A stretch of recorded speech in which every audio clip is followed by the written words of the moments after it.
في غار حراء كان حبيبي يخلو وحيدا روحا تناجي.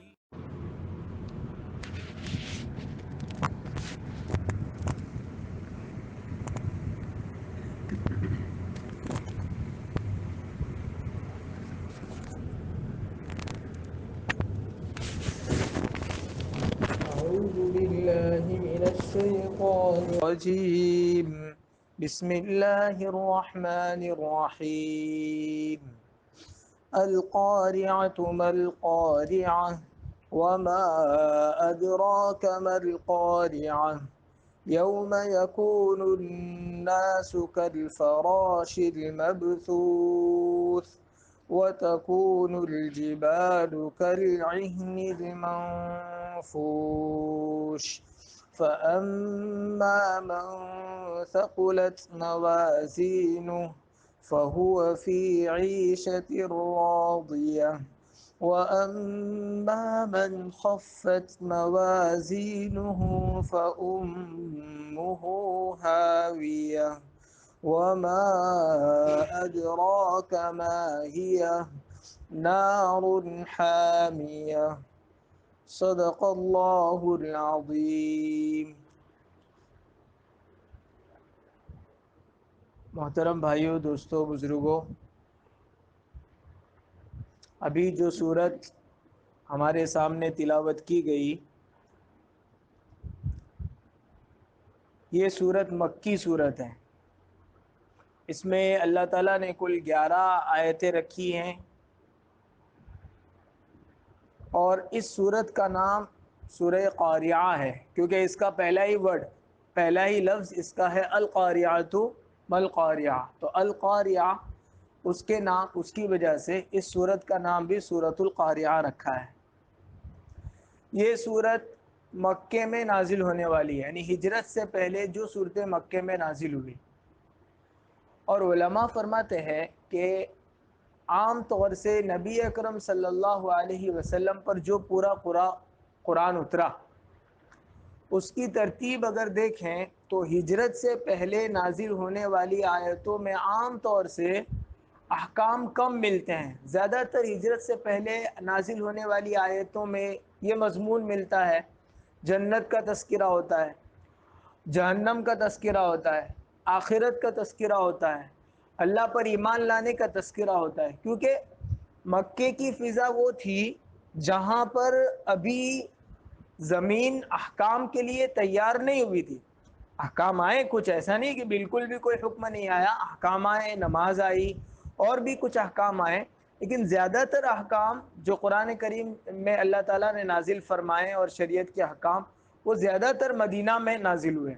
اور ہجرت سے پہلے مکہ میں زیادہ تر یہی چیزیں ہوتی تھی، جنت کا تذکرہ، جہنم کا تذکرہ، آخرت کی فکر، موت کا تذکرہ، مرنے کے بعد دوبارہ اٹھایا جائے گا اس کا تذکرہ. قرآن کریم میں یہ جو آخری 2 پارے ہیں، 29واں اور 30واں، اس میں اکثر، چونکہ اس کی سبھی صورتیں مکی ہے، تو اس میں اکثر آپ کو یہ مضمون ملے گا کہ جہاں جگہ جگہ اللہ تعالیٰ جو ہے وہ انسان کو اس کی آخرت یاد دلا رہے ہیں. اصل میں انسان کو گناہوں سے بچانے والی چیز وہ آخرت کی فکر ہے، اللہ کے سامنے جواب دینے کا احساس ہے. اگر یہ چیز نہیں ہے تو پھر دنیا کی کوئی طاقت اس کو اس گناہ سے بچا نہیں سکتی ہے. نگرانی کر لینا اس کی، جب تک نگرانی رہے گی تب تک، جیسے بچے مکتب میں ہوتے ہیں، جب تک استاد موجود ہوتے ہیں تب تک ٹھیک، استاد باہر گئے واپس شور شروع. ایسے ہی آدمی کی فطرت ہے، یہ بچے کی جو فطرت ہے وہی آدمی کی فطرت ہے. اس پر سی سی ٹی وی کیمرہ بھی لگا دو تو جب تک کیمرے کی نظر میں ہے تب تک ٹھیک ہے، لیکن جہاں کیمرے کی نظر ہٹی وہ واپس وہی ہو جائے گا. تو انسان کو گناہ سے روکنے والی چیز، اس پر لوگوں نے بہت بحث کی، کیونکہ دنیا میں دنیاوی اعتبار سے بھی جو جرائم ہوتے ہیں، جو گناہ ہوتے ہیں، جو دنیاوی قانون کے حساب سے، اس کو روکنے کے لیے کیا کیا جائے. تو بہت سے لوگوں نے کہا چونکہ لوگوں میں ایجوکیشن نہیں ہے، تعلیم نہیں ہے، پڑھائی کا فیصد اور اس کا لیول بہت کم ہے، اس لیے گناہ زیادہ ہو رہے ہیں، جرائم زیادہ ہو رہے ہیں. لیکن آپ دیکھیے یہ بات صحیح نہیں ہے. بہت سے ایسے ممالک جو بہت پڑھے لکھے ہیں، جہاں پڑھائی کا فیصد بہت زیادہ ہے، وہاں بھی زنا ہوتے ہیں، وہاں بھی ریپ ہوتے ہیں، وہاں بھی چوریاں ہوتی ہے، اور وہاں کی چوریاں پڑھی لکھی ہوتی ہے. ٹیکنالوجی کے حساب سے چوری کی جاتی ہے، وہ ڈیٹا چوری کرتے ہیں، پورا ویب سائٹ کو جو ہے وہ ہینگ کر ڈالتے ہیں، اس پہ سائبر حملے ہوتے ہیں. تو ایسا نہیں ہے کہ پڑھنے لکھنے سے، دنیاوی فنون کے حاصل کرنے سے جرم سے آدمی رک جاتا ہے. اگر ایسا ہوتا تو ان ممالک میں ایک بھی جرم نہیں ہوتا. بعض لوگ کہتے ہیں کہ یہ سب اس لیے ہوتا ہے گناہ اور آدمی کو جرت اس لیے ہوتی ہے کہ اس میں غربت زیادہ ہوتی ہے. تو غریبی کی وجہ سے وہ مال کے حاصل کرنے کے لیے جائز ناجائز سارے طریقے استعمال کر کے مال حاصل کرنے کی کوشش کرتا ہے. یہ بات بھی صحیح نہیں ہے، اس لیے کہ بہت سے مالدار ممالک میں غریبوں سے زیادہ جرائم پائے جاتے ہیں. تو اس کے سلسلے میں بہت سے لوگوں نے سوچا کہ وہ کیا چیز ہے، وہ کون سی ایسی دکھتی رگ ہے انسانیت کی، وہ کون سی ایسی نبض ہے جس کو آپ پکڑ لے تو آپ کو پتا چل جائے کہ گناہ کا یہ سبب ہے. انسان تو نہیں پکڑ پایا، لیکن اللہ نے اپنے نبی پاک صلی اللہ علیہ وسلم کے ذریعے سے بتا دیا کہ انسان کو گناہ اور جرم اور ظلم سے روکنے والی چیز ایک ہی ہے، آخرت کی فکر، اللہ کے سامنے جواب دینے کا احساس کہ مجھے ایک دن اپنے اس عمل کا اللہ کے ہاں جواب دینا ہے. اسی لیے پہلے قرآن کریم میں زیادہ تر احکام نازل کرنے کے بجائے اسی قسم کا مضمون رکھا، ایمان کو بڑھانے والا. اگلی قوموں کو تذکرہ کیا کہ انہوں نے اللہ کی نافرمانی کی تو اللہ نے ان کے ساتھ کیا کیا. اللہ نے عذاب کی دھمکیوں کے ذریعے ان کو ڈرایا، اور جنت کی نعمتوں کا تذکرہ کر کے انہیں مسلمان ہونے کی اور اپنا ایمان اور اسلام بڑھانے کی ترغیب دی. کیونکہ یہی وہ چیز ہے جو آدمی کو آخرت کی فکر کے ذریعے آدمی گناہ سے، جرم سے، ظلم سے بچ سکتا ہے. ہم نے وہ مشہور قصہ سنا ہے، حضرت عبداللہ ابن عمر رضی اللہ عنہ، حضرت عمر کے صاحبزادے ہیں جو اسلام میں دوسرے نمبر کے خلیفہ ہے، حضرت عمر فاروق. ان کے بڑے جلیل القدر صحابی گزرے ہیں حضرت عبداللہ ابن عمر. ایک مرتبہ وہ جنگل سے گزر رہے تھے، ایک جگہ سفر کرتے ہوئے رات کو انہوں نے وہاں پڑاؤ ڈالا، وہاں رات گزاری. وہاں پر انہوں نے دیکھا کہ جنگل میں کچھ بکریوں کو چرانے کے لیے ایک چرواہا آیا ہوا ہے. اب یہ غریب ہے، چرواہا مالدار نہیں ہوتا، وہ تو غلام تھا. اس کو بلایا عبداللہ ابن عمر نے اور اس سے کہا کہ تمہارے پاس جو بکری ہے اس میں سے ایک بکری مجھے بیچ دو. تو اس نے کہا یہ بکریاں میری نہیں ہے، یہ تو میرے مالک کی ہے، میرے آقا کی ہے، میں ان سے پوچھے بغیر بیچ نہیں سکتا تم کو. تو عبداللہ ابن عمر نے کہا کہ تمہارے آقا کو کیا معلوم کہ کیا وہ بکری کہاں گئی، ایسا بول دینا کہ بھیڑیا کھا گیا. درندہ، شیر، بھیڑیا ایک قسم کا جانور ہوتا ہے جو بکریوں پر حملہ کرتا ہے، کہ وہ بھیڑیا کھا گیا. تو اس چرواہے نے عبداللہ ابن عمر رضی اللہ عنہ کو یہ جواب دیا کہ میں اپنے آقا کو تو بول دوں گا کہ ٹھیک ہے وہ بھیڑیا کھا گیا اور جو پیسے آپ دیں گے میں اپنے جیب میں رکھ لوں گا، لیکن اس نے جواب دیا فَأَيْنَ اللَّهُ، اللہ کہاں ہے؟ یعنی اللہ تو یہ سب دیکھ رہا ہے، اس لیے میں ایسا کام نہیں کر سکتا ہوں. عبداللہ ابن عمر رضی اللہ عنہما اس کے اس جواب سے اتنے خوش ہوئے کہ بار بار وہ پڑھتے جاتے تھے فَأَيْنَ اللَّهُ، اللہ کہاں ہے. ایک چرواہا کہتا ہے کہ اللہ کہاں ہے، یعنی ایک چرواہے کا ایمان اور یقین اتنا بڑا ہوا ہے کہ جنگل میں جہاں اس کو کوئی دیکھنے والا نہیں ہے، اس جرم سے اگر یہ کام کر لیتا تو کسی کو پتہ نہیں چلنے والا تھا، لیکن صرف اس احساس نے اس کام کے کرنے سے روک دیا کہ میرا اللہ مجھ کو دیکھ رہا ہے اور مجھے اپنے آقا کے اس مال میں خیانت کرنے پر اللہ کو قیامت کے دن جواب دینا پڑے گا. بعد میں دوسرے دن حضرت عبداللہ ابن عمر اس کے اس عمل سے اتنے خوش ہوئے کہ جب وہاں اپنے مقام پر پہنچے تو اس کی تحقیق کی کہ یہ کس کا غلام ہے. اس آدمی کو بلایا، اس سے وہ غلام خریدا، بکریاں خریدی، اور پھر وہ ساری بکریاں اس غلام کو ہدیہ کر کے اس کو آزاد کر دیا. تو یہ میں اس واقعے سے یہ معلوم ہوا کہ جب تک آدمی میں وہ احساس نہ ہو اس کو کوئی چیز روک نہیں سکتی گناہ کرنے سے، جرم کرنے سے. حضرت عبداللہ ابن عمر کے والد حضرت عمر، ان کا دور خلافت بڑا زبردست تھا اور ان کا دبدبہ اور رعب اتنا زبردست تھا کہ وہ مدینہ میں بیٹھتے تھے لیکن ان کے نام سے روم اور ایران کی سلطنتیں کانپتی تھی ان کے نام سے. وہ جنگل میں کہیں ہوتے تھے تو اپنے سر کے نیچے اینٹ کا ٹکڑا رکھ کر سو جاتے تھے. جب باہر ملکوں سے سفیر آتے تھے، قاصد آتے تھے، وہ دیکھتے تھے کہ یہ عمر ہے جس کے نام سے ہمارے یہاں تہلکہ بپا ہے. تو اتنا روب داب والی شخصیت تھی. انہوں نے مدینے میں ایک حکم دے رکھا تھا کہ کوئی بھی دودھ میں پانی نہیں ملائے گا، کسی بھی گھر میں دودھ میں پانی کی ملاوٹ نہیں ہوگی. اور ان کی عادت تھی حضرت عمر فاروق رضی اللہ عنہ کی کہ رات کو اٹھ کر اندھیرے میں گشت کرتے تھے کہ مدینے میں کیا ہو رہا ہے، کہیں کچھ گڑبڑ تو نہیں ہے. تو گشت کرتے کرتے ایک گھر کے پڑوس میں سے گزرنے لگے تو وہاں سے اندر ایک بوڑھی عورت اور ایک جوان بیٹی کی بات کرنے کی کچھ آوازیں آ رہی تھی. حضرت عمر نے غور کیا تو آواز یہ تھی کہ ماں کہہ رہی تھی بیٹی سے کہ دودھ میں پانی ملا لو اور پھر صبح اس کو بیچ دیں گے. بیٹی نے کہا کہ خلیفہ نے منع کیا ہے، حضرت عمر فاروق رضی اللہ عنہ نے منع کر رکھا ہے. تو ماں نے کہا کہ اس رات کو اندھیری رات میں چہار دیواری میں عمر کہاں دیکھنے آئے گا؟ تو بیٹی نے جواب یہ دیا کہ عمر تو نہیں دیکھتا لیکن عمر کا اللہ تو دیکھتا ہے نا.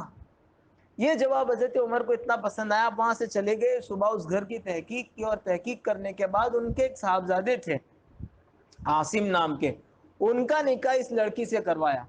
اور اتنی نیک صالح لڑکی تھی کہ ان کے بطن سے جو لڑکی پیدا ہوئی، ان کے پیٹ سے جو لڑکی پیدا ہوئی، اس لڑکی نے پھر شادی کی تو اس لڑکی کی نسل سے حضرت عمر ابن عبدالعزیز، جن کو 4 خلیفہ کے بعد 5واں خلیفہ کہا جاتا ہے، وہ حضرت عمر ابن عبدالعزیز پیدا ہوئے. اور حضرت عمر ابن عبدالعزیز اتنے نیک تھے اور اتنے انصاف کرنے والے بادشاہ تھے کہ ان کے زمانے میں جنگل کے جانوروں پر بھی ان کے انصاف کا اثر تھا. ان کے زمانے میں بکری اور بھیڑیا دونوں ایک ہی جگہ سے پانی پیتے، حالانکہ یہ دونوں آپس میں دشمن ہیں. کسی چرواہے کے متعلق مشہور ہے کہ وہ اپنے بکریاں چرا رہا تھا اور وہیں بھیڑیا بھی گھوم رہا تھا، پانی پی رہے تھے ساتھ میں. اچانک بھیڑیے نے بکری پر حملہ کر دیا تو اس نے کہا کہ آج عمر ابن عبدالعزیز کا انتقال ہو گیا ہے. تو میں ان دونوں واقعات سے یہ بتانا چاہ رہا تھا کہ انسان کو گناہ سے روکنے والی چیز کوئی اور نہیں ہے سوائے اس کے کہ وہ اللہ کا خوف اور آخرت کی فکر کرے. ہمارے نوجوان موبائل استعمال کرتے ہیں، ہم سب کرتے ہیں. تو آدمی موبائل میں لاک لگا کے رکھتا ہے، یہ وہ تو باپ کھلواتا ہے کہ یہ کرو وہ کرو، رات کو نہیں لینے کا وقت، سب ہے. لیکن وہ کہیں نہ کہیں گناہ کا موقع تلاش کر لے گا. آپ کی نگرانی میں نہیں کرے گا، بعد میں بھی کرے گا. اصل چیز جو اس کو گناہ سے روکنے والی ہے وہ آخرت کی فکر ہے، اللہ کے سامنے کھڑے ہونے کا احساس، جنت اور جہنم کا تذکرہ. ایمان اللہ پر جتنا زیادہ مضبوط ہوگا وہ اس کو گناہوں سے بچائے گا.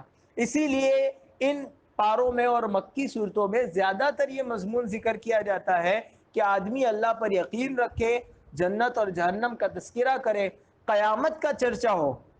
یہ جو صورت ہے القاریہ، القاریہ کا مطلب یہی ہو، القاریہ اصل میں قیامت کا ایک نام ہے. قیامت کے بہت سارے نام ہیں، اس میں سے ایک نام قیامت کا القاریہ ہے. القاریہ کا ترجمہ ہوتا ہے کھڑکھڑانے والی. کھڑکھڑانے والی یعنی جب اللہ تعالیٰ قیامت کے دن، جب اللہ تعالیٰ کو قیامت برپا کرنا منظور ہوگی، جب اللہ تعالیٰ قیامت برپا کریں گے تو سور پھونکیں گے. وہ سور پھونکنے کی آواز اتنی خطرناک اور اتنی زیادہ دل دہلا دینے والی ہوگی کہ بعض کتابوں میں لکھا ہوا ہے کہ آدمی کے کلیجے پھٹ جائیں گے اس آواز کو سن کر. اس کی اتنی خطرناک آواز ہوگی. اس کا اللہ تعالیٰ اس صورت میں تذکرہ کر رہے ہیں کہ القاریہ، کھڑکھڑا دینے والی، دل کو دہلا دینے والی، کھٹکھٹا دینے والی. مل قاریہ، وہ کھڑکھڑا دینے والی چیز کیا ہے؟ یہ عربی کا اسلوب ہے. کوئی چیز آپ کو بتانی ہے تو ڈائریکٹ نہیں بتاتے ہیں، وہ پہلے اس کا تذکرہ کرتے ہیں کہ القاریہ، پھر پوچھتے ہیں مل قاریہ، تمہیں پتہ ہے کہ یہ کھڑکھڑانے والی چیز، آدمی کے دل کو ہلا کر رکھ دینے والی چیز کیا ہے؟ آگے پھر تیسری آیت میں بھی وہی بات ہے، وَمَا أَدْرَاكَ مَا الْقَارِعَةُ، اور آپ کو کیا معلوم ہے نبی جی کہ یہ کھڑکھڑانے والی چیز کیا ہے، یہ دل کو دہلا دینے والی چیز، یہ کتنی خطرناک چیز ہے، آپ کو کیا پتا؟ یہ عربی کا اسلوب ہے. الحاقہ، ملحاقہ، وما ادراک ملحاقہ، وہاں بھی یہی ہے. تو عربی میں، اردو میں، ہمارے یہاں اور زبانوں میں یہ الگ طریقے سے ہوتا ہے. جیسے دوست لوگ کسی کو کوئی چیز بتانے والے ہوتے ہیں, تجھے پتہ ہے کیا ہوا, بھائی ڈائریکٹ بتا دینا کیا ہوا, پوچھنے کی کیا ضرورت ہے تجھے پتہ ہے کیا ہوا. وہ اس لیے پوچھتا ہے تاکہ سامنے والے کا شوق بڑھا ہے کہ ہاں بتا کیا ہوا, پھر بھی وہ نہیں بتاتا, وہ کوئی دوسری بات کر دیتا ہے. جب دیکھتا ہے کہ سامنے والے کا شوق ایک دم بڑھا ہوا ہے, اس کے بعد اس کو خوشخبری دیتا ہے. اس کے بعد اس کو, وہ بچے کے لیے کوئی چیز لائے تو باپ بتاتا نہیں ہے پہلے, ہاں میں تیرے لیے ایک گفٹ لایا ہوں, کیا ہے بتا, پہلے اس کو تھوڑا تڑپاتے ہیں, اس میں طلب پیدا کرتے ہیں, تڑپ پیدا کرتے ہیں, پھر اس کے بعد اس کو وہ چیز دی جاتی ہے.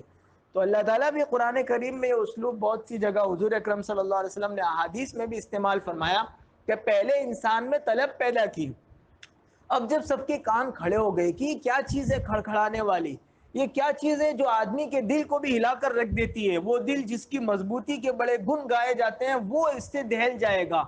پھر آگے اللہ تعالیٰ فرما رہے ہیں یوم یکون الناس کالفراش المبثوث, یہ کھڑکھڑانے والا واقعہ, یہ آدمی کے کلیجے کو پھاڑ دینے والا واقعہ, یہ اس کے دماغ کے پردوں کو نہیں, اس کے کلیجے اور دل کو توڑ کر رکھ دینے والا واقعہ کس دن ہوگا, اس دن ہوگا یکون الناس کالفراش المبثوث, جب لوگ بکھرے ہوئے پروانوں کے مانند ہوں گے.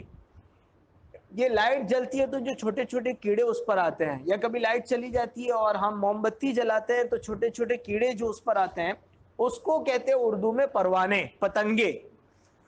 یہ جیسے کبھی بارش کے موسم میں ہم دیکھتے ہیں کہ باہر لائٹ پر کوئی ادھر ہے, کسی کا منہ ادھر ہے, کوئی ادھر جا رہا ہے, یہ جو کیڑے ہوتے ہیں ان کا ایک جگہ جمع ہوتے ہیں لائٹ پر, لیکن سب ایک ساتھ, سب کا رخ ایک طرف نہیں ہوتا, کوئی ادھر ہے کوئی ادھر ہے, کوئی اپنا کھا رہا ہے, کوئی کسی کو کسی آدمی کے سر پر جا رہا ہے, کوئی کسی جانور کو, ان کا کوئی رخ طے نہیں ہوتا, سب منتشر بکھرے ہوئے ہوتے ہیں. اللہ تعالیٰ فرماتے ہیں کہ قیامت کے بعد جب دوبارہ سب کو اٹھایا جائے گا, لوگوں کا ایسا حال ہوگا کہ سب بکھرے ہوئے ہوں گے, سب منتشر ہوں گے, سب ادھر ادھر بھٹک رہے ہوں گے, کسی کو اپنا ہوش نہیں ہوگا.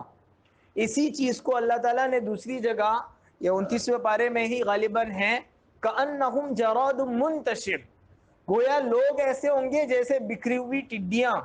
ٹڈی سمجھتے ہیں, آج کل تو اب ہمارے ہندوستان میں بھی کھیتوں پر حملہ آور ہوتی ہے. راجستھان اور پنجاب کے علاقوں میں کچھ مہینوں پہلے وہ ان کا جو ٹڈی دل ہوتا ہے, پوری جماعت ان کی ہوتی ہے, کیا بولتے ہیں اس کو, ٹڈیا, وہ اس کے ساتھ تشبیہ دی کہ جیسا ان کا حال ہوتا ہے کہ سب منتشر رہتے ہیں, کوئی ادھر ہے کوئی ادھر ہے, ایسا قیامت کے دن انسانوں کا حال ہوگا, کیونکہ سارے انسان کھڑے کیے جائیں گے, اولین سے لے کر آخرین تک, حضرت آدم سے لے کر قیامت تک آنے والا ہر فرد جمع کیا جائے گا, اور لوگ اپنے اپنے مسائل میں پریشان ہوں گے. اور جب یہ قیامت قائم ہوگی تو اس وقت دنیا کا کیا حال ہوگا, اس پر اللہ تعالیٰ آگے فرما رہے ہیں وَتَكُونُ الْجِبَالُ كَالْعِهْنِ الْمَنْفُوشِ, کہ قیامت قائم ہوگی تو اس وقت پہاڑ دھنی ہوئی رنگین روئی کے مانند بکھر جائیں گے. یہ جو گدا بنانے والا آتا ہے, وہ جب گدا بناتا ہے وہ کپڑا وپڑا رکھتا ہے تاکہ ہوا سے اس کی جو دھنی ہوئی روئی ہے وہ ہلکی ہوتی ہے, وہ سب ادھر ادھر بکھر جاتی ہے.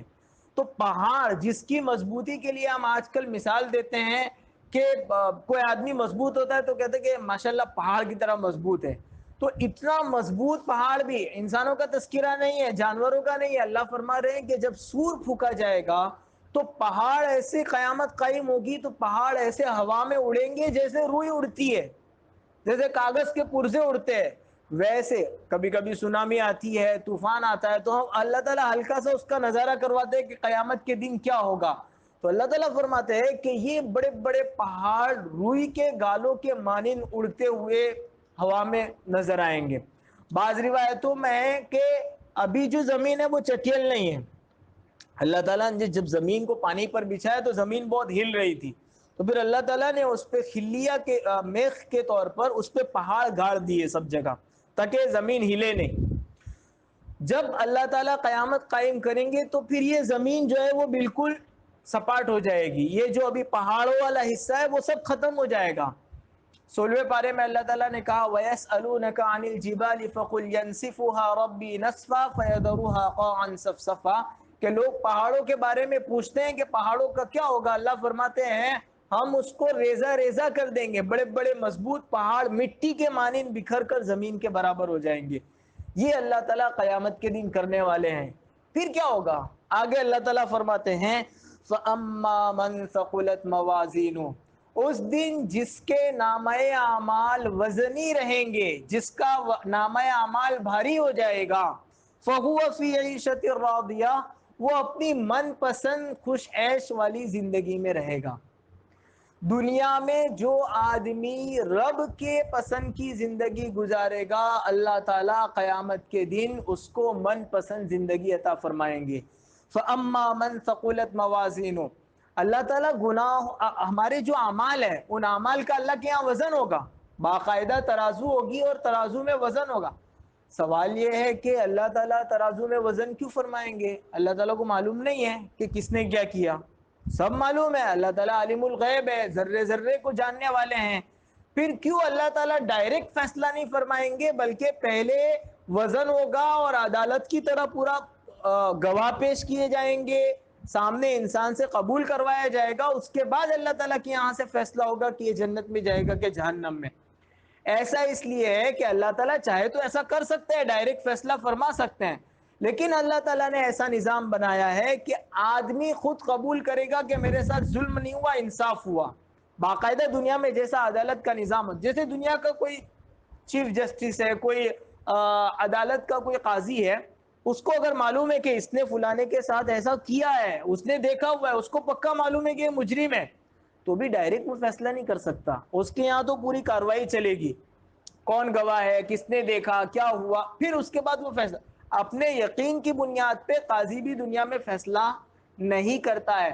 اللہ تعالیٰ انسانوں پر حجت قائم کرنے کے لیے، تاکہ کوئی آدمی یہ نہ کہے کہ میرے ساتھ ظلم ہوا ہے، اس پر حجت قائم کرنے کے لیے اللہ تعالیٰ بھی وہاں پر ایسا نظام چلائیں گے، اور وہاں پر بھی گواہ کے لیے دوسرے لوگوں کو ہماری امت بھی گواہ کے طور پر حاضر ہونے والی ہے، اس کا بھی اللہ تعالیٰ نے تذکرہ کیا ہے۔ تو یہ کہ اللہ تعالیٰ پورا نظام قائم فرمائیں گے، اور وہاں ترازو ہوگی، ان ترازو میں اعمال تولے جائیں گے۔ ہمارے استاد فرماتے ہیں جیسے ہم لوگ کسٹم سے گزرتے ہیں نا، تو کسٹم میں پوچھتے ہیں کہ کہاں سے آ رہے ہیں، کیوں آ رہے ہیں، کدھر جا رہے ہیں، سارے سوالات ہوتے ہیں۔ ویسے اللہ تعالیٰ کے یہاں بھی الگ الگ کاؤنٹر ہوں گے، سب پہ پوچھا، کسی جگہ نماز کا پوچھا جائے گا، کسی جگہ اخلاق کا پوچھا جائے گا، پچھلی مجلس میں نے بتایا کسی جگہ ٹھنڈے پانی کا پوچھا جائے گا، نعمتوں کے متعلق پوچھا جائے گا۔ تو اللہ تعالیٰ کے یہاں چیزوں کا، اعمال کا وزن ہوگا اور سب چیزوں کا سوال ہوگا۔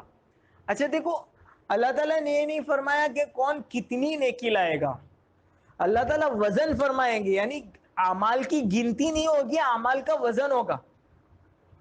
یعنی یہ نہیں ہوگا کہ کتنی نمازیں پڑھی ہے، یہ ہوگا کیسی پڑھی ہے، اس کا وزن کیا ہے۔ تو اللہ تعالیٰ کے یہاں وزن ہوگا، اور یہ اللہ تعالیٰ وزن اس لیے اچھا سوال یہ ہے کہ جب اللہ تعالیٰ کے یہاں وزن ہوگا اعمال کا، اب یہ چیز تو بہت پرانی ہے کہ اعمال تو ہمارے دکھتے نہیں ہیں، اور جب اعمال دکھتے نہیں ہیں تو اللہ تعالیٰ کیسے وزن فرمائیں گا؟ وہ اللہ تعالیٰ بڑی قدرتوں والا ہے۔ پہلے یہ سوال ہوتا تھا، اب تو بخار دکھتا نہیں ہے لیکن ناپتے ہیں نا اس کا کتنا ڈگری ہے، بہت سی چیزیں، گرمی دکھتی نہیں ہے ہم کو، اس کا اثر دکھتا ہے پسینے میں، لیکن گرمی کہاں ہے؟ دکھتی نہیں ہے، لیکن بتا دیتے ہیں کہ اتنی ڈگری گرمی ہے، اتنی سردی ہے۔ تو اب تو نہ دکھائی دینے والی چیزوں کا بھی وزن ہوتا ہے، اور اللہ تو جب ایک انسان ایسی چیزیں بنا سکتا ہے کہ نہ دکھائی دینے والی چیزوں کو ناپ اور تول سکتا ہے، تو اللہ تو قادر الکل ہے، اللہ تو مختار کل ہے، اللہ تعالیٰ تو ہر چیز کر سکتے ہیں۔ تو اللہ تعالیٰ قیامت کے دن اعمال کا وزن فرمائیں گے، جس کے اعمال کا، نیک اعمال کا پلڑا بھاری ہوگا، وزن زیادہ ہوگا، وہ کامیاب ہو جائے گا، اور جس کا وزن ہلکا ہوگا وہ ناکام ہوگا ہمیشہ ہمیش کے لیے۔ سوال یہ ہے کہ اعمال میں وزن کیسے پیدا ہوتا ہے؟ ہمارے حضرت مفتی احمد صاحب خانپوری دامت برکاتہم العالیہ اکثر یہ بات فرماتے ہیں کہ اعمال میں وزن پیدا ہوتا ہے 3 چیزوں سے: ایمان سے، سنت و شریعت کے مطابق عمل کرنے سے، اور اخلاص کے ساتھ کرنے سے۔ ایمان سے وزن پیدا ہوتا ہے کا مطلب یہ ہے کہ اگر ایمان ہوگا تو پھر اس کے لیے قیامت کے دن اعمال نامہ رکھا جائے گا اور وزن ہوگا، تولا جائے گا۔ اگر ایمان نہیں ہے، ایک کافر آدمی ہے، وہ دنیا میں بہت اچھے کام کیے، اس نے ہسپتال بنوائے، غریبوں کی مدد کی، بھوکوں کو کھلایا، ننگوں کو اس نے کپڑے پہنائے، پیاسوں کو پانی پلایا، بیواؤں کی خدمت کی، یتیموں کی خدمت کی، بہت کچھ کیا اس نے دنیا میں، لیکن آخرت میں اس کو ان اعمال کا کوئی بدلہ نہیں ملنے والا۔ ہاں، دنیا میں اگر وہ اچھے کام کرتا ہے تو اللہ تعالیٰ دنیا میں اس کو کچھ دیتے تھے، جیسے اس کی روزی بڑھا دیتے ہیں، اس کے بچے فرما بردار بنا دیتے ہیں، اور اس کی صحت عمر بڑھا دیتے ہیں۔ دنیا میں اس کو اس کا کچھ نہ کچھ بدلا، اس کی نیک نامی ہو جاتی ہے، اس کی شہرت ہو جاتی ہے، چرچا ہو جاتا ہے، دنیا میں اس کو اس کا بدلہ مل جاتا ہے۔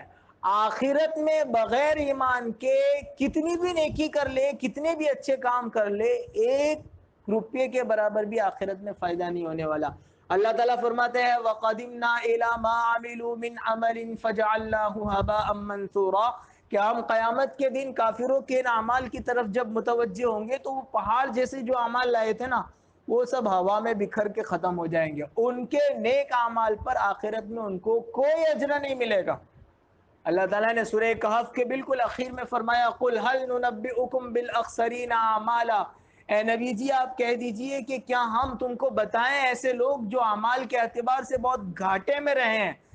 تو آگے اللہ نے فرمایا الذین ضل سعیہم فی الحیاۃ الدنیا وہم یحسبون انہم یحسنون صنعا، کہ وہ لوگ جو دنیا میں جو یہ سمجھتے تھے دنیا میں کہ ہم بہت اچھا کر رہے ہیں، حالانکہ ان کے سارے اچھے کاموں کا بدلہ ان کو دنیا میں مل گیا اور آخرت کے اعتبار سے انہوں نے کچھ نہیں کیا۔ الذین وہم یحسبون انہم یحسنون صنعا، پھر آگے اللہ نے فرمایا اولئک الذین کفروا بآیات ربہم ولقائہ، یہی وہ لوگ ہیں جو اپنے رب کی ملاقات کا اور اپنے رب کا انکار کرتے تھے، یعنی کافر لوگ۔ فَحَبِطَتْ أَعْمَالُهُمْ، ہم نے ان کے سارے نیک اعمال جلا دیے، دنیا میں ان کو ان کا بدلہ دے دیا، اب آخرت میں ان کے لیے کسی قسم کا کوئی بدلہ نہیں ہے۔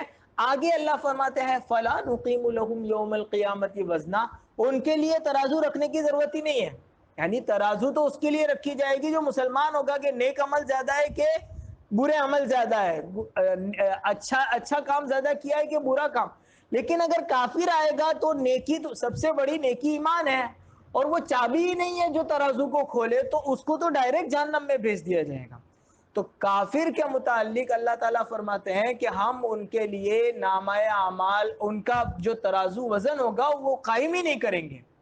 تو وزن بڑھانے والی سب سے بڑی چیز ہے ایمان، جس کا ایمان جتنا زیادہ مضبوط ہوگا اس کے عمل میں اتنا زیادہ وزن ہوگا۔ صحابہ کا ایمان بڑا مضبوط تھا، بہت زیادہ مضبوط، اسی لیے اللہ تعالیٰ نے فرمایا کہ اگر کوئی عام امتی، اللہ کے رسول صلی اللہ علیہ وسلم نے فرمایا اگر کوئی عام امتی یعنی ہم آپ یا کوئی بڑے سے بڑا بزرگ بھی احد پہاڑ کے برابر سونا خرچ کرے اللہ کے راستے میں دے، احد پہاڑ بہت بڑا ہے، وہ ایک پہاڑ نہیں ہے، وہ پورا ایک سلسلہ ہے پہاڑوں کا، ان کے برابر سونا خرچ کرے اور میرا صحابی آدھا دینار خرچ کرے یا کھجور کی ایک گٹھلی اللہ کے راستے میں صدقہ کرے، تو یہ کھجور کی گٹھلی اور آدھا دینار پورے احد پہاڑ سونا احد پہاڑ کے برابر صدقہ کرنے سے زیادہ ثواب ہمارے اس صحابی کا ہوگا۔ یہ کیوں فرمایا اللہ کے رسول نے؟ کیونکہ صحابہ کا ایمان مضبوط تھا، ان کا چھوٹا عمل بھی بہت زیادہ وزنی ہوتا تھا۔ تو ایک تو اعمال میں وزن ڈالنے والی چیز ہے ایمان، جس کا جتنا زیادہ ایمان ہوگا اس کے اعمال میں اتنا زیادہ وزن ہوگا۔ دوسری اعمال میں وزن ڈالنے والی چیز ہے، اعمال کے وزن کو بڑھانے والی چیز ہے ہر عمل کو سنت شریعت کے مطابق کرنا۔ مثلا نماز ہے، ایک آدمی نماز پڑھتا ہے، بہت اچھا عمل ہے نماز پڑھنا، اور نماز سے بڑا کوئی دین میں نیک کام نہیں، ایمان کے بعد دوسرے نمبر کی عبادت نماز کا درجہ ہے۔ نماز اتنی دین کا ستون اس کو قرار دیا۔ ایک کافر اور مسلمان کے درمیان نماز سے فرق ہوتا ہے، اتنی اہم عبادت ہے، لیکن کوئی صاحب یوں کرے کہ فجر کی نماز کہہ رہے ہیں کہ 2 رکعت کے بجائے 4 پڑھ لیں، کہ مجھے تو 4 اچھی لگتی ہے اس لیے امام صاحب کل سے 4 رکعت پڑھائیں گے، تو کیا ہوگا؟ عمل ہوگا صحیح؟ عمل جب تک صحیح نہیں ہوگا جب تک اس کو سنت شریعت کے ڈھانچے میں ڈھالا نہیں جائے گا، جب تک اس کو سنت شریعت کے مطابق کیا نہیں جائے گا۔ ایک آدمی یہ کہتا ہے کہ مجھے جو ہے وہ نماز میں سجدہ کرنا بہت اچھا لگتا ہے، تو میں اب ہر رکعت میں 2 کے بجائے 4 سجدہ کروں گا، تو اب مفتی صاحب سے پوچھنے جائیں گے، اس کی نماز کا مسئلہ کھڑا ہو جائے گا۔ تو جو بھی عمل کرنا ہے وہ عمل سنت شریعت کے مطابق کرنا ہے۔ سنت میں اللہ تعالیٰ نے اعمال کا وزن رکھا ہے، بغیر سنت میں اعمال، بلکہ بدعت میں تو اعمال کا وزن نہیں ہوتا۔ جو بدعتیں ہوتی ہے نا، وہ چیزیں جو اللہ کے رسول صلی اللہ علیہ وسلم سے ثابت نہیں ہیں اور دین کے جو بنیادی چیزوں کے خلاف جاتی ہے تو بدعت بظاہر بہت اچھی دکھتی ہے. جیسے مثلا کسی کا انتقال ہو گیا تو تیجا 40واں 10واں اور یہ سب کیا جاتا ہے. یہ بظاہر بہت اچھا ہے کہ جس کا انتقال ہوا اس کو کھانا کھلا رہے یعنی اس کے نام پر کھانا کھلایا جا رہا ہے اور سارا ثواب اس کو دیا جا رہا ہے وغیرہ وغیرہ. تو بدعت دکھنے میں ظاہر میں بہت اچھی دکھتی ہے کہ چلو حضور اکرم صلی اللہ علیہ وسلم کی پیدائش کا دن ہے تو جشن مناتے ہیں, بہت اچھا لگتا ہے آدمی کو, لیکن اس کا وزن نہیں ہوتا اللہ کیا, کیونکہ حضور اکرم صلی اللہ علیہ وسلم نے فرمایا کہ جو دین میں ایسی بیعت پیدا کر دے گا جو ہمارے دین میں نہیں ہے فَهُوَ رَدٌّ, وہ مردود ہے, ٹھکرایا ہوا ہے, اللہ تعالیٰ اسے ٹھکرا دیں گے, رد فرما دیں گے. تو سنت میں اللہ تعالیٰ نے وزن رکھا ہے, بدعات میں وزن نہیں رکھا. تو جو چیز سنت کے مطابق ہوگی, جو عمل شریعت کے دائرے میں شریعت کے آداب مستحبات دیے ہوئے اس کے مطابق اگر ہوگی تو اللہ تعالیٰ اس کا وزن بڑھائیں گے. اور اگر عمل کر رہا ہے, بہت زیادہ عمل کر رہا ہے, لیکن سنت شریعت کے مطابق نہیں ہے, جیسے نماز اگر آدمی ایسی پڑھتا ہے کہ سنت شریعت کے مطابق نہیں ہے. آپ فضائل نماز میں, فضائل اعمال میں ہم سنتے ہیں کہ بعض نمازی قیامت کے دن اللہ میری آپ کی حفاظت فرمائے ایسے ہوں گے کہ ان کو ان کی نماز کالے کپڑے میں لپیٹ کر ان کے منہ پر مار دی جائے گی. کیوں بھائی, نماز تو اچھا عمل تھا نا, لیکن جس طرح پڑھنا چاہیے تھا نہیں پڑھا تھا. بعض روایتوں میں آتا ہے کہ بعض نمازی ایسے ہیں جن کی نماز قبولیت کے لیے ان کے سر سے ایک بالش اوپر بھی نہیں جاتی, آسمان تک تو دور کی بات ہے, ایک بالش اوپر بھی نہیں جاتی ہے. کیا وجہ ہوئی کہ نماز کو سنت شریعت کے ڈھانچے میں ڈھال کر نہیں رکھا تھا. تو نماز جیسی اہم ترین عبادت بھی اس کے لیے وبال کا سبب بن جاتی ہے. ایک بزرگ ہمارے گزرے ہیں, شاہ عبدالعزیز دعاجو, ایک تو مشہور شاہ عبدالعزیز محدث دہلوی ہے, وہ نہیں, ان کے بعد کے زمانے میں ہیں شاہ یاسین نگینوی رحمۃ اللہ علیہ کے خلیفہ ہیں. یہ دونوں بزرگوں کا تذکرہ فضائل اعمال میں ہے. فضائل درود جو لکھا گیا وہ ان کے بار بار توجہ دلانے پر لکھا گیا. وہ ایک مرتبہ مفتی محمد شفیع عثمانی رحمۃ اللہ علیہ کی خدمت میں آئے اور کہا حضرت میں نے خواب دیکھا, آپ مجمع موجود ہے, آپ ایک بورڈ پر کھڑے ہوئے ہیں اور آپ وہاں پر ایک لکھ رہے ہیں, 1, اور 1 لکھنے کے بعد لوگوں سے پوچھتے کہ یہ کیا ہے, سب نے کہا یہ ایک کا عدد لکھا ہوا ہے. پھر اس کے بازو میں لکھتے ہیں کہ 0 لکھتے ہیں, لوگوں سے پوچھتے گا یہ کیا, کا یہ 10 ہے. پھر اور اس کے بازو میں 0 لکھتے ہیں, اب کیا ہو گیا 100, اور 0 لکھتے ہیں. پھر لوگوں سے پوچھتے کیا ہوا, تو لوگ کہتے ہیں 1000, اور 0 لکھتے ہیں, تو اب کیا ہوا 10,000. تو جتنے 0 بڑھاتے جاتے ہیں قیمت بڑھتی جاتی ہے. پھر وہ 0 آپ مٹا دیتے ہیں اور اس کی دوسری طرف الٹی طرف وہاں لکھتے ہیں 0. پوچھتے ہیں کیا ہوا, تو کہتے ہیں 0.0 یعنی 10واں حصہ. ایک اور 0 بڑھاتے ہیں تو 100واں حصہ, ایک اور 0 بڑھاتے ہیں تو کہ 1000واں حصہ, یعنی قیمت اس کی گھٹتی جاتی ہے. فرمایا یہی سنت اور بدعت کی مثال ہے. آپ جتنی سنت کے مطابق اعمال کرو گے اس کا عمل, اس کا وزن اور اس کی قدر و قیمت بڑھتی جائے گی, اور جتنا آدمی عمل بدعت کے مطابق کرے گا اس کا وزن گھٹتا جائے گا. بدعت کا کوئی وزن نہیں ہوتا ہے.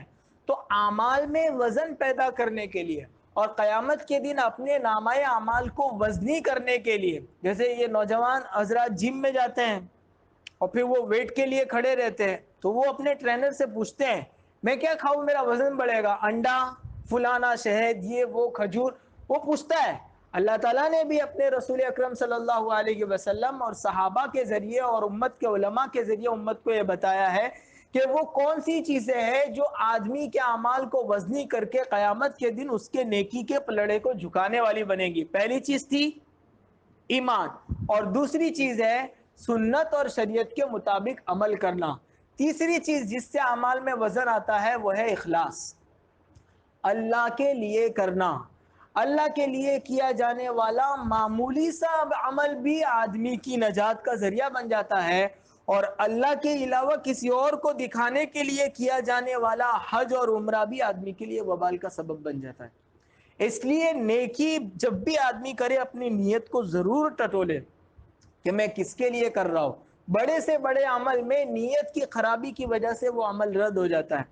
آپ نے وہ واقعہ سنا ہے, ایک آدمی بنو اسرائیل کا جا رہا تھا اور اس کو پیاس لگی تو وہ کنویں میں اترا, پانی پیا, باہر نکلا تو دیکھا ایک کتا وہاں کنویں کے آس پاس کی گیلی مٹی کو چاٹ رہا ہے. اس کو لگا کہ یہ کتا بہت پیاسا ہے, وہ واپس اندر اترا, اور اس کے بعد ڈول نہیں تھی, رسی نہیں تھی, تو اپنا چمڑے کا موزہ پہنا تھا, اس میں پانی بھرا, باہر نکلا اور اس کتے کو پلایا. حدیث میں ہے کہ اللہ تعالیٰ نے اس کے اس عمل کی وجہ سے اس کی مغفرت فرما دی. فشکر اللہ لہ وغفر لہ, اللہ تعالیٰ نے اس کے اس عمل کی قدر فرمائی اور اس کو معاف کر دیا. کیوں؟ کیونکہ وہاں اس کو دیکھنے والا کوئی نہیں تھا. یہ جو 6 صفات میں کہا جاتا ہے اس کی عملی مشق میں, اخلاص میں, کہ روزانہ کوئی ایسا کام کرے جس میں ہمیں اللہ کے سوا کوئی نہ دیکھ رہا ہو. وہ اسی لیے تاکہ اخلاص کی مشق ہو, آدمی کے دل میں ہر چیز اللہ کے لیے کرنے کا جذبہ پیدا ہو.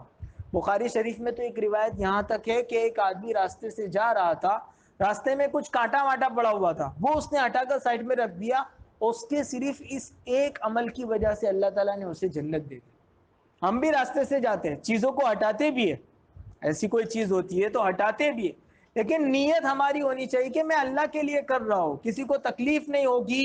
اور کوئی مسلمان بھائی, کوئی بھی انسان یہاں سے آئے گا وہ ٹھوکر کھا کر گرے, میں اللہ کے لیے کر رہا ہوں. تو اللہ کے لیے کرنے کی نیت یہ اتنی بڑی نیت ہے کہ اس کی وجہ سے اعمال میں بہت زیادہ وزن پیدا ہو جاتا ہے.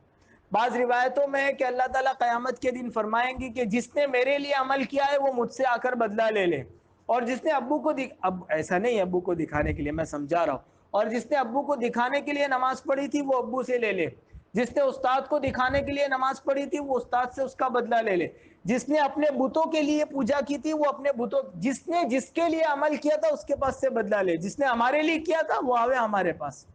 تو جہاں اعمال میں نیت میں کھوٹ ہوگی, اصل میں ہم ٹٹولتے نہیں ہیں, بہت سی مرتبہ نیت میں کھوٹ ہوتی ہے. آدمی ولیمے کی دعوت کرواتا ہے تو سنت سے زیادہ لوگوں کی نیت ہوتی ہے کہ لوگ کیا کہیں گے اگر نہیں کرواؤں گا, اور پھر لوگوں میں میری شہرت ہو جائے گی کہ 50 گاؤں کو کھلایا اور 51 آئٹمیں بنائی ہوئی تھی. تو لوگوں کی اپنی ناموری بٹورنے کے لیے, لوگوں کی, حالانکہ لوگ 51 آئٹم کھانے کے بعد بھی اگر لوگوں کے لیے کیا ہے نا, نیت خراب ہے, تو کوئی نہ کوئی تو ایسا جملہ زبان پہ کہہ کر جائے گا جو آپ کی اس دل کی بری نیت کو ٹھیس پہنچائے گا. یعنی مخلوق اللہ کو ناراض کر کے مخلوق کبھی راضی نہیں ہوتی. آدمی اللہ کو ناراض کرے تو پھر اللہ تعالیٰ, بعض روایتوں میں ہے کہ جو آدمی اللہ کو ناراض کر کے مخلوق کو راضی کرنے کی کوشش کرتا ہے, اللہ تعالیٰ اس کو مخلوق کے حوالے کر دیتے ہیں, پھر وہ کون سی گھاٹی میں جا کر ہلاک ہوتا ہے, اللہ تعالیٰ کو کوئی پرواہ نہیں ہوتی. تو اعمال میں وزن پیدا کرنے والی تیسری چیز ہے اخلاص. تو یہ 3 چیزوں کی اگر آدمی پابندی کرتا ہے, ایمان مضبوط کرنے کی فکر, اور ہر عمل کو سنت شریعت کے مطابق کرنے کی فکر, اور اخلاص کے ساتھ اللہ کے لیے کرنے کی فکر, تو انشاءاللہ نامہ اعمال میں اس کے اعمال بڑے وزنی ہوں گے. فَأَمَّا مَنْ ثَقُلَتْ مَوَازِينُهُ فَهُوَ فِي عِيشَةٍ رَاضِيَةٍ وَأَمَّا مَنْ خَفَّتْ مَوَازِينُهُ, اور جس کا نامہ اعمال وزنی نہیں ہوگا, ہلکا ہوگا, نیکی کا پلڑا اٹھ جائے گا اور گناہ کا پلڑا جھک جائے گا, اس کے متعلق اللہ فرماتے ہیں فَأُمُّهُ هَاوِيَةٌ, اس کا ٹھکانہ ہاویہ ہے. ہاویہ کیا ہے؟ اللہ تعالیٰ نے بتایا نہیں ہاویہ کیا, آگے فرما رہے وَمَا أَدْرَاكَ مَا هِيَ, اور آپ کو کیا معلوم کہ یہ ہاویہ کیا چیز ہے. پھر آگے فرمایا کہ سنو یہ ہاویہ کیا ہے, نارٌ حامیہ, دہکتی ہوئی جہنم کی آگ ہے, جس کے نامہ اعمال کے نیکیوں کا پلڑا ہلکا ہو کر اٹھ گیا اور گناہوں کا پلڑا جھک گیا. اللہ تعالیٰ فرماتے ہیں اس کا ٹھکانہ فَأُمُّهُ هَاوِيَةٌ, اس کا ٹھکانہ دہکتی ہوئی جہنم ہے, دہکتی ہوئی جہنم کی آگ اس کا ٹھکانہ ہے. یہ فَأُمُّهُ هَاوِيَةٌ, عربی میں کہتے ہیں ماں کو, جیسے بچے کا ٹھکانہ ماں ہوتا ہے نا, ویسے اس آدمی کا ٹھکانہ جہنم ہوگا, جہنم کی آگ ہوگی. اور جہنم کی آگ کیسی؟ اللہ کے رسول صلی اللہ علیہ وسلم نے ایک روایت میں فرمایا کہ جہنم کی آگ اور اس دنیا کی آگ میں, یہ دنیا کی آگ سے 70 گنا زیادہ اللہ تعالیٰ نے جہنم کی آگ بنائی ہے, یعنی 70 گنا زیادہ تیز. اس دنیا کی آگ میں نے اس موم بتی میں کوئی انگلی نہیں ڈال سکتا ہے, اللہ تعالیٰ نے 70 گنا زیادہ تیز آخرت کی آگ بنائی ہے. بعض روایتوں میں کہ اللہ نے جہنم کی آگ کو اتنا بھڑکایا, اتنا جلایا, اتنا جلایا, وہ پہلے سفید تھی, لال تھی, تو اتنا جلایا کہ وہ پھر سفید ہو گئی, پھر اللہ نے اتنا جلایا کہ پھر وہ کالی ہو گئی. تو جہنم کی آگ روشنی والی نہیں ہے, کالی آگ ہے، آگ میں بہت زیادہ شدت ہوتی ہے، بہت زیادہ بھڑکاؤ ہوتا ہے تو وہ کالی ہو جاتی ہے. تو قرآن میں بھی بعض آیتوں میں اس کا تذکرہ ہے کہ جہنم میں اندھیرا ہوگا، دکھے گا نہیں کہاں سے کون جلا رہا ہے، کیا ہو رہا ہے. تو اللہ تعالیٰ نے ایسی جہنم کی دہکتی ہوئی آگ، بعض روایتوں میں ہے کہ دنیا میں اللہ نے یعنی آگ کا 70واں حصہ اللہ تعالیٰ نے وہ اس کو کم کر کے بھیجا ہے، پھر بھی اس کو 2 مرتبہ سمندر کے پانی سے دھویا گیا، پھر اس کا یہ حال ہے. تو آخرت کی جہنم کی آگ کتنی زیادہ دہکتی ہوگی اور کتنی زیادہ خطرناک ہوگی. ابھی تو ہم اگر موم بتی میں ہاتھ ڈالیں تو یہاں چمڑی جلتی ہے. اللہ تعالیٰ فرماتے ہیں ہم نے ایسی آگ بنائی جو سیدھا دل کو جلائے گی، اندر جلائے گی سیدھا. یعنی ظاہر میں تو تکلیف ہوگی، اندر کو بھی جو ہے وہ تکلیف ہوگی، اتنی زیادہ سخت. قیامت کے دن سب سے جہنم میں سب سے ہلکا عذاب روایتوں میں آتا ہے جس آدمی کو ہوگا اس کو صرف آگ کی 2 جوتیاں پہنائی جائے گی، اس کے پیر میں صرف یہاں ٹخنوں تک میں آگ ہوگی بس، باقی جسم اس کا پورا اس کا اثر یہ ہوگا کہ اس آگ کی وجہ سے اس کی کھوپڑی ہلے گی، پورا وہ جیسے گرم پانی ابلتا ہے نا ویسے اس کی کھوپڑی ابلے گی. یہ وہ شخص ہے جس کو جہنم میں سب سے کم آگ لگائی جائے گی، اس کا یہ حال ہے کہ اس کی کھوپڑی پانی میں جیسے ابلتی ہے ویسے دماغ میں اس کی کھوپڑی ابلے گی. حالانکہ آگ کہاں ہے؟ صرف پاؤں کے تلوے میں ہے. اللہ تعالیٰ میری اور آپ کی حفاظت فرمائے. یہ صورت اللہ نے اسی لیے کی ہے، اسی لیے نازل فرمائی. اس کا پیغام یہی ہے کہ آدمی ہر وقت اپنی آخرت کو یاد کرے اور قیامت کے دن اپنے اعمال کے وزنی بنانے کی فکر کرے. اعمال میں وزن پیدا ہوتا ہے ایمان، سنت و شریعت کے مطابق عمل کرنا اور اللہ کے لیے کرنا. ان 3 چیزوں سے اللہ تعالیٰ مجھے اور آپ کو عمل کرنے کی توفیق عطا فرمائے.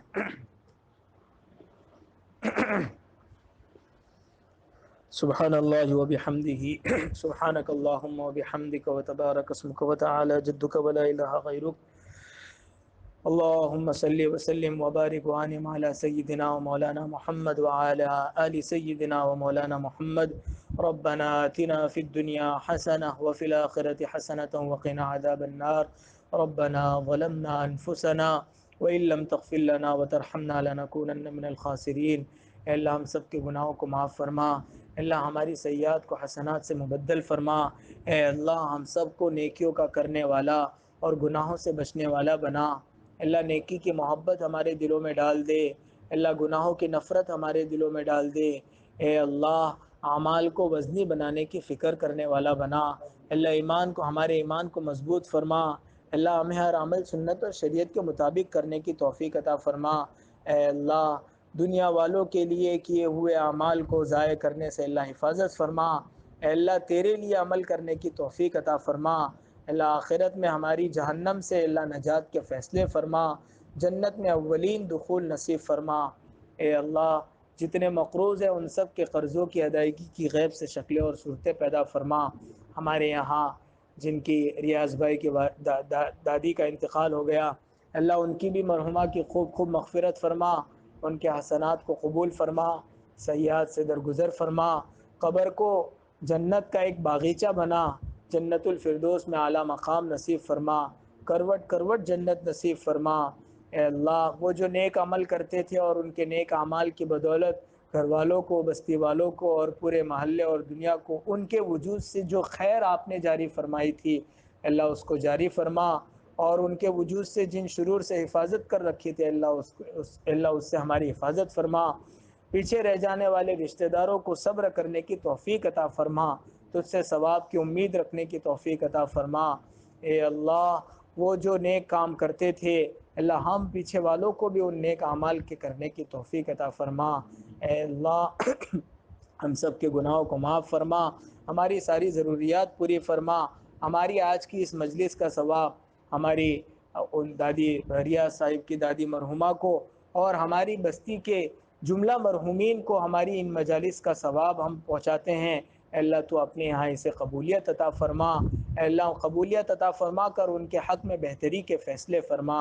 اللہ ہماری ان مجلسوں کو بے انتہا قبول فرما، ہمارے لیے نجات کا ذریعہ بنا، ان میں آئی ہوئی باتوں پر عمل کرنے کی توفیق عطا فرما. اللہ ہمارے خلاف اسے حجت نہ بنا. نبی اکرم صلی اللہ علیہ وسلم نے خیر کی لائن سے جتنی دعائیں مانگی ہمیں اور پوری امت کو عطا فرما، جن شرور سے پناہ چاہیے ان سے ہماری اور پوری امت کی حفاظت فرما۔ ربنا تقبل منا انك انت السميع العليم وتب علينا انك انت التواب الرحيم، وصلى الله تعالى على خير خلقه سيدنا ومولانا محمد وآله وصحبه اجمعين برحمتك يا ارحم الراحمين۔